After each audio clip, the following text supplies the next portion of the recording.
বিসমিল্লাহির রহমানির রহিম। Hello viewers, আসসালামু আলাইকুম রাহমাতুল্লাহ বারাকাতু। আমার আপু ভাইয়ারা কেমন আছেন? আশা রাখছি যে যেখানেই আছেন সুস্থ আছেন, ভালো আছেন। আলহামদুলিল্লাহ, আল্লাহর অশেষ রহমতে আর আপনাদের সকলের দোয়ায় আমার পরিবারের সবাইকে নিয়ে আমরা ভালো আছি আলহামদুলিল্লাহ। প্রতিদিনের মতো আরেকটা নতুন রেসিপি নিয়ে হাজির হয়ে গেলাম। থাম্বনেল দেখে অবশ্যই বুঝে গিয়েছেন। তাই ক্যাপসিকামটা কিন্তু সাধারণত আমরা চাইনিজ খাবারেই ব্যবহার করে থাকি। তাই চিন্তা করলাম আপনার ভাইয়া অনেকগুলো ক্যাপসিকাম নিয়ে আসছে, তাই সেটাই আজকে রান্না করেছি। আর খেতে এতটাই মজা হয়েছে, তার জন্য চাইলাম আপনাদের সাথে শেয়ার করে নিই। তা আমি যেই প্যানটাতে রান্না করব সেটার মধ্যে পরিমাণ মতো তেল দিয়ে দিলাম, আর একটু 1 চা চামচের মতো আস্ত জিরা দিয়ে দিলাম। দিয়ে দিব এখন কেটে রাখা এখানে আলু। যেহেতু আমি শোল মাছ রান্না করছি, তাই শোল মাছের জন্য আগে আমি আলুটা একটু জিরার সাথে একটু ফ্রাই করে নিচ্ছি। এভাবে যদি আলু ভেজে নেন তেলে, তাহলে কিন্তু তরকারিতে কিন্তু স্বাদটা দ্বিগুণ বেড়ে যায়। এখনও পর্যন্ত কোনো আপু ভাইয়ারা যদি একটা লাইক না দিয়ে থাকেন, তাহলে একটা লাইক দিয়ে আমার ভিডিওটা কমপ্লিট করবেন আর সম্পূর্ণ দেখার চেষ্টা করবেন। এখন দিয়ে দিব একবারে 1 মুঠ ভরে পেঁয়াজ কুচি। তো পেঁয়াজটা আমি একটু মাঝখানে করে দিলাম, যাতে করে পেঁয়াজটা তাড়াতাড়ি নরম হয়ে যায়। তো এই রেসিপিটা আমি আমার নিজের মন মতো করে করেছি, কারোটা দেখে বা কিছু এটা ভাববেন না। আমি সব সময় চাই একটু নতুনত্ব করার জন্য। একঘেয়ে যখন আমরা তরকারি খেয়ে থাকি, নিজের রান্নাই নিজের কাছে ভালো লাগে না, তখন এই একটু উলট পালট করি, চেঞ্জ করে রান্নাতে একটু নতুন স্বাদ আনার চেষ্টা করি। যাই হোক, কথা বলতে বলতে এখানে 1 চা চামচ আমি আদা রসুনের পেস্ট দিয়ে দিলাম।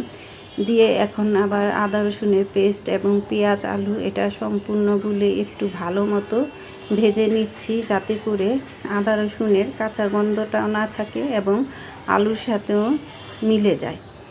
তাই এখন আমি এখানে যেহেতু গুঁড়ো মশলাগুলো ব্যবহার করব, আর সেই গুঁড়ো মশলাগুলো কি সেটাই দেখাচ্ছি। এখানে দিয়ে দিচ্ছি 1 চা চামচ মতো হলুদের গুঁড়ো।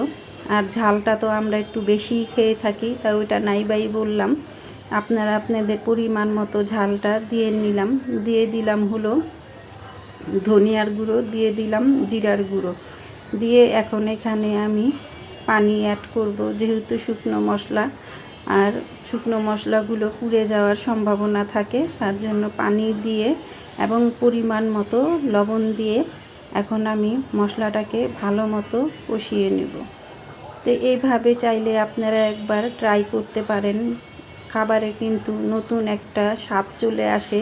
আর যেহেতু ক্যাপসিকাম দিয়েছি, তাই ক্যাপসিকাম দিলে কিন্তু এমনি রান্নাতে একটা নতুন স্বাদ চলে আসে।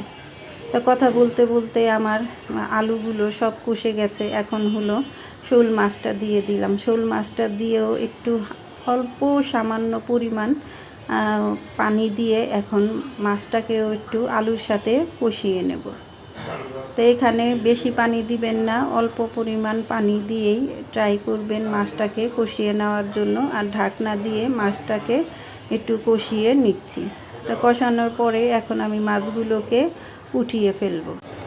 নতুন কোনো আপু ও ভাইয়ারা যদি আমার এই রেসিপিটা দেখে থাকেন, আর কোথাও কোনো অংশ যদি আপনাদের কাছে ভালো লেগে যায়, তাহলে সাবস্ক্রাইব করে পাশে থাকা বেল বাটনটা অন করে দিবেন, যাতে করে নতুন নতুন রেসিপিগুলো আপনাদের মাঝে চলে আসে।